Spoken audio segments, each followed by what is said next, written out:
Hello बच्चों, कैसे आप लोग? हमेशा की तरह मस्त और स्वस्थ। Very good. तो आज हम बच्चों एक इम्पॉर्टेंट टॉपिक करने वाले हैं जिसका नाम है क्वालिटी फैक्टर। ये टॉपिक बच्चों को समझ में नहीं आता। क्वालिटी फैक्टर या शार्पनेस ऑफ रेजोनेंस किसको बोलते हैं बेटा? क्यू फैक्टर के नाम से भी इसको जानते हैं हम। इसका जो ये किसके इक्वल होता है और इसका सिग्निफिकेंस क्या है वो मैं बताऊंगा आपको, ठीक है। तो क्वालिटी फैक्टर क्या होता है हमारा? वोल्टेज अक्रॉस, सबसे पहले समझ लीजिए, वोल्टेज अक्रॉस एल और सी, एल और सी अपॉन वोल्टेज अक्रॉस आर, जिसको हम अप्लाइड वोल्टेज भी बोलते हैं। क्या बोलते हैं बेटा? अप्लाइड वोल्टेज, ठीक है। तो एल से सॉल्व कर लीजिए या सी से सॉल्व कर लीजिए, आंसर सेम आएगा। चलो पहले फॉर एल के लिए देख लेते हैं, हम इंडक्टर के लिए देख लेते हैं। देखो बेटा, क्यों फैक्टर निकालते हैं एल के लिए? वोल्टेज अक्रॉस, वोल्टेज क्या होता है बेटा? वोल्टेज तो हमारा V is equal to I R होता है, सिर्फ रेजिस्टेंस के लिए, है ना।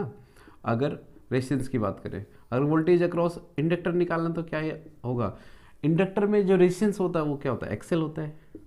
कैपेसिटेंस में जो रेजिस्टेंस होता है वो क्या होता है? एक्सी होता है, ठीक है। तो वोल्टेज अक्रॉस एल कितना हो जाएगा हमारा? आई इंटू एक्सएल हो जाएगा बच्चा, upon voltage across I into R हो जाएगा, ठीक है। क्या होता है आपका? एक्सएल होता है ओमेगा इंटू एल, यहाँ आर लिख रहा हूँ क्योंकि रेजिडेंस पे ले रहे हैं हम, ठीक है, into I into R. I से आई कैंसिल हो जाएगा, तो omega R into L upon में क्या आर आ गया बेटा, ठीक है।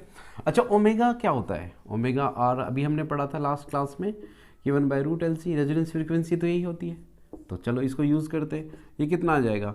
ओमेगा आर की वैल्यू डालो बेटा, क्या आएगा? 1 में √LC इंटू क्या आ जाएगा? इंटू क्या हमारा एल है। अच्छा, यहाँ पे क्या है? अपॉन में आर, ठीक है।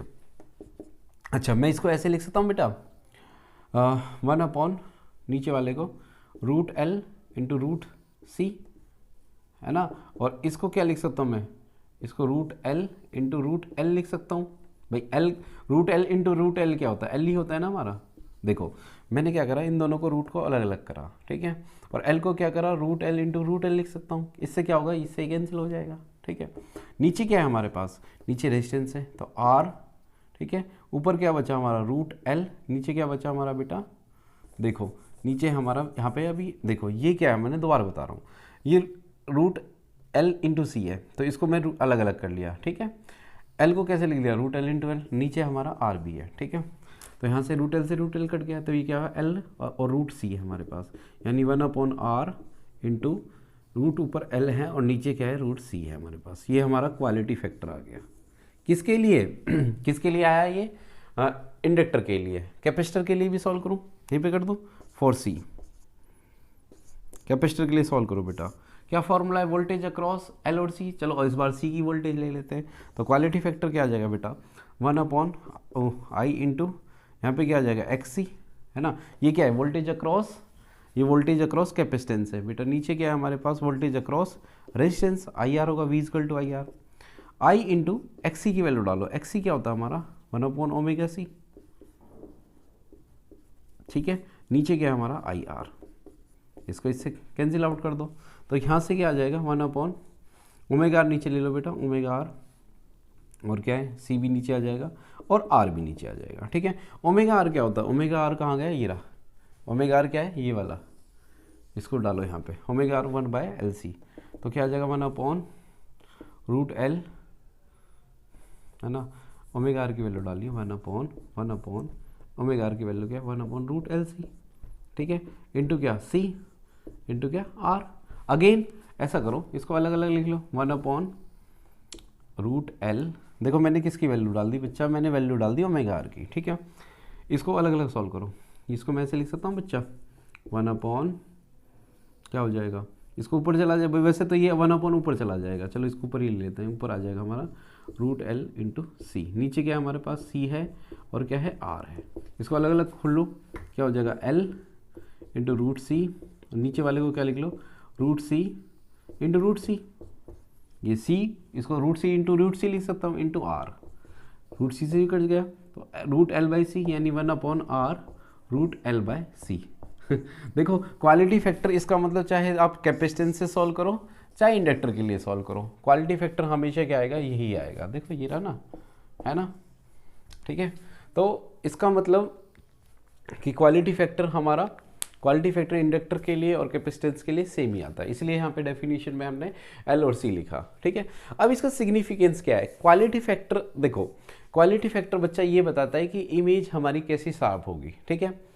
मतलब वो जो हमारा इमेज नहीं बता रहा मैं, सॉरी, सिग्नल कम्युनिकेशन में यूज़ किया जाता है। आपने पता नहीं बचपन में कभी टीवी रेडियो चलाया होगा कि नहीं चलाया होगा, या आपने देखा होगा अपने चाचा जी या पापा जी का रेडियो रखा होगा, या फिर अभी भी चलाते होगे, हाँ उस स्टीरियो में तो चलाते ही हो गाड़ियों के अंदर। तो आप जब एफएम चलाते हो तो आप ना क्या करते हो, आप जैसे 93.5 एफएम रेडियो मिर्ची या कुछ रेड एफएम चलाना है तो आप क्या करते हो, उसको घुमाते हो, पहले सिग्नल क्या धीरे धीरे साफ आएगा, है ना।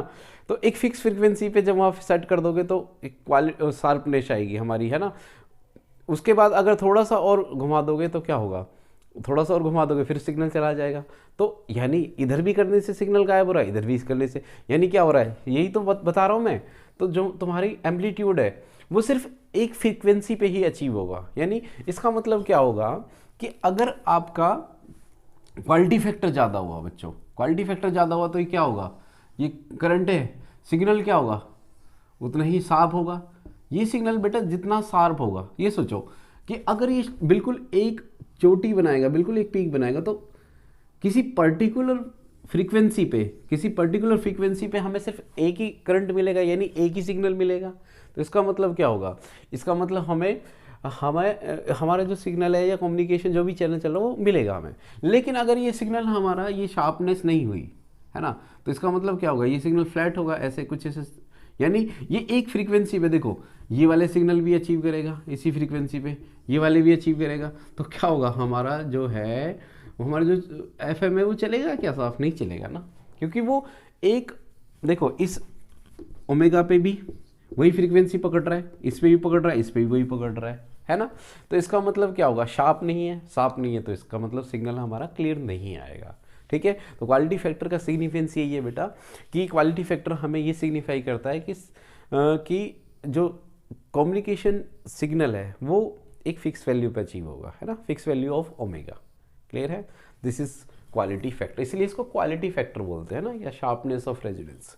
उस टाइम एम्पलीट्यूड पीक पे होगा, रेजोनेंस में यहाँ है इसका मतलब, ठीक है। सबसे ज़्यादा करंट वहीं पे अचीव होगा एक फिक्स फ्रीक्वेंसी पे, ठीक है, और वो क्वालिटी फैक्टर की फ्रीक्वेंसी होगी, ठीक है। समझ में आया आपको, ठीक है। मुझे आई डोंट नो कि आपने कभी ऐसा सोचा होगा, लेकिन है मज़ेदार, है ना, ठीक है। चलो मिलते हैं नेक्स्ट वीडियो में जल्द बच्चों, ठीक है। चैनल को लाइक और सब्सक्राइब करना बिल्कुल ना भूलें। Thank you.